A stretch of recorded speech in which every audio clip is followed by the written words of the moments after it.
السلام کی مزار ہے.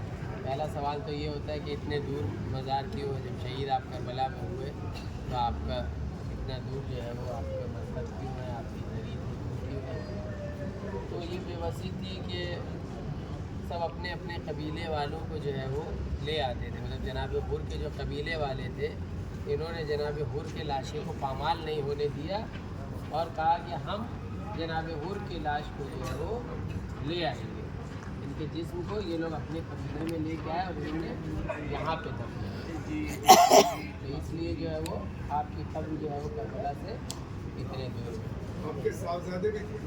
جی صاحبزادے تھے، آپ کے غلام تھے، وہ سب جو ہے وہ سب کے سب جو ہے وہ ساتھ میں ہیں.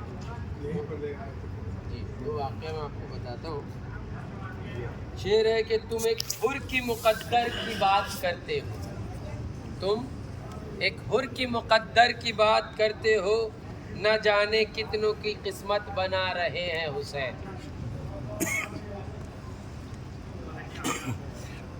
آیا تھا سب سے دیر میں لیکن کمال ہے، آیا تھا سب سے دیر میں لیکن کمال ہے، حر سب سے پہلے لے گیا جنت حسین سے. بس ایک نظارہ عجیب بدلا، سحر کے بالکل قریب بدلا، جو حر نے اپنا طبیب بدلا تو حر کا فوراً نصیب بدلا.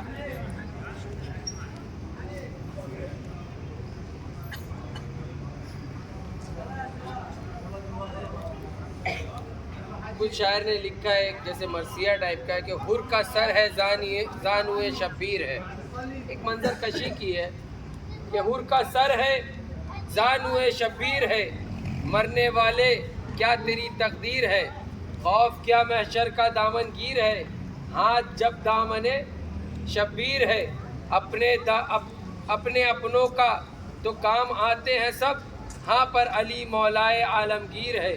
کس کو مشکل میں نبی نے صدا دی، کون ہے جو شاہ خیبر گیر ہے، آپ نے جو خواب دیکھا تھا خلیل، کربلا اس خواب کی تعبیر ہے. کیوں نہ ہو میں ہوں غلام بو تراب، باغ جنت ہاں میری جاگیر ہے. ایک کلام جو ابھی تھوڑا دیر پہلے میں نے نکالا ہے کہ ایک قطرے کو گھڑی بھر میں سمندر دیکھ کر، رشک نبیوں کو بھی حر کا مقدر دیکھ کر، کیوں نہ ملتا حر کو دامان حسین ابن علی، پاؤں پھیلائے تھے اس نے بھی تو چادر دیکھ کر. رات بھر سویا نہیں بے چین تھا بیدار تھا، سو گیا خاک شفا کا نرم بستر دیکھ کر. مل گیا رومال زہرا زانوئے شبیر بھی، بھیک شے نے حر کو دی ظرف گداگر دیکھ کر. صبح عاشور جب آیا حر جھکائے اپنا سر، سب خطائیں بخش دی شے نے جھکا سر دیکھ کر.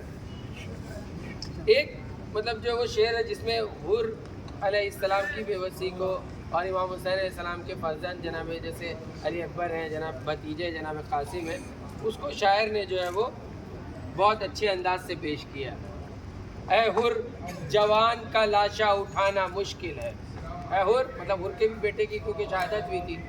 اے حر جوان کا لاشا اٹھانا مشکل ہے، پسر کے سینے سے برچھی نکالنا مشکل ہے. دل پدر کی جو حالت ہے حر سمجھتا ہوں، دل پدر کی جو حالت ہے حر سمجھتا ہوں، تمہارے صبر کی لیکن میں داد دیتا ہوں کہ جیسے تم یہاں آئے ہو آنا مشکل ہے. جو حال ہونا ہے قاسم کا حال نہ ہو، کہ تیرے لال کی میت تو پامال نہ ہو. میں جانتا ہوں کہ ٹکڑے اٹھانا مشکل ہے. حسین کہتے تھے رو کر یہ حر کے بیٹے سے، سمجھ رہا ہوں اذیت تیری میرے بچے، بریدہ حلق سے یوں مسکرانا مشکل ہے. پکارا حر کا پسر رو کے اے شہ عصمت، سلام کے لیے اٹھنے کی بھی نہیں ہمت، کہ پیاس ہونٹ سے مولا بلانا مشکل ہے.